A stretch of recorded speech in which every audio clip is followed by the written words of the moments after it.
In Outwitting the Devil, Napoleon Hill shares something wild. The devil doesn't use fire and brimstone. He uses distraction, fear, and poor health habits to keep you drifting and not having an aim in life and not moving forward in your dreams and goals. When you drift, you're easy to control. You eat whatever's convenient and you consume whatever you're told. And you never question what's actually fueling your body. But there's one ridiculously small habit that makes you harder to control. I'll show you what it is in just 1 second. Hey, I'm Connor Hebel and I've been through that cycle. Fast food because you're too busy to cook something, or overpriced organic produce. Supplements that you can't pronounce, and when you start to learn where they come from, you don't want any part of them. And every time I thought I was in control with my health, with my life, I realized I was just drifting. In Hill's book, The Devil Brags, the person who thinks for himself is always a threat to my control. Most of us have stopped thinking for ourselves and about our food. When you buy into whatever marketing is telling you is healthy, you're trusting the labels that don't tell the full story. And you end up dependent on a system that profits from when you drift. In fact, I was listening to a different Napoleon Hill book, and he was talking about when you look at a source, whatever source it is, whether it's for your learning, whether it's for your health, make sure you look at a couple key factors. What is in it for them? Are they credible? And what is the reason that they are creating it? So when you're looking at health trends and all sorts of things like that, check into why someone would create what they are creating. In fact, check out why I'm creating what I'm creating. In fact, I'll put a story right here that shares my story of how I got into microgreens. So be sure to check and learn why people are doing what they're doing to make sure that you actually do want to follow them and they are telling you the truth. So let's talk about our produce. In the US, nearly 75% of non-organic produce contains pesticide residues, according to the EWG's 2025 report. And to top that off, nutrient levels in common vegetables have declined significantly over the past 50 years. Just 50 years. We're not even going back hundreds of years. Some are losing up to 38% of iron and 60% of calcium. That's a huge percentage declining in just 50 years. And there's so many different factors that you can look into of why our nutrition is declining in our produce.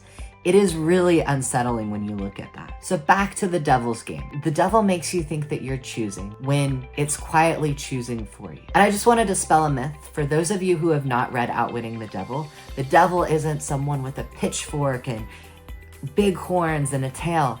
The devil is the positive and the negative in atoms. It's the dark to the light. It's the thing that keeps you moving back and sliding back and stopping your habits, doing the things that aren't going to move you forward.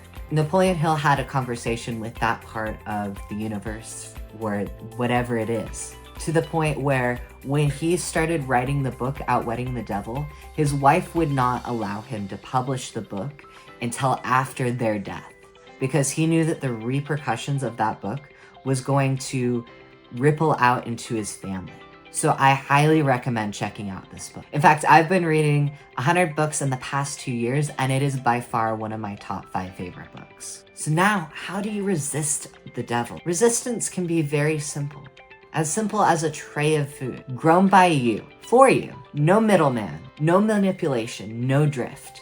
You may be thinking, that sounds so hard to grow my own food. I've tried a garden before and it didn't work. All sorts of stories.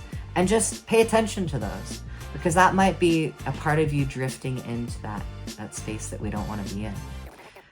What I can say is that it can be as easy as growing your food in 7 days. One of my favorite ways to grow fresh produce is called microgreens. They take 7 days to grow.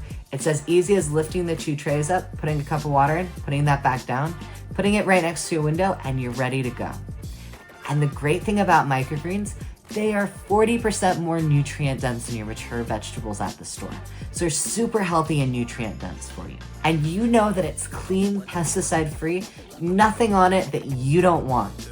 You can get them organic, heirloom, and tested for pathogens. Super good. And of course, non-GMO. So when you grow this, you're not just making a salad. You're making yourself harder to control. And that small habit I promised, it's not a magic pill. It's a microgreen tray. The simplest possible way for you to think for yourself about food. And if this is all making sense, go ahead and hit like, subscribe, and turn on the notifications so you get more amazing microgreen content like this. And stop drifting too. In Hill's book, the devil says, I can best control people when they drift, but the person who thinks for himself is always a threat. Growing your own food, that's thinking for yourself. So if you want to outwit the devil, start small, think simple, and start with a tray of microgreens. To start, I want to gift you something for watching this video. Go to ameliaislandmicrogreens.com/101 for a free microgreen masterclass that will take you from microgreen beginner to microgreen grower. That way you move on that success of thinking for yourself, and it makes it so much easier for you to get out of the drifting and into growing your own fresh life. And I'll link a video right here that'll help you grow microgreens from start to finish. So as always, stay awesome.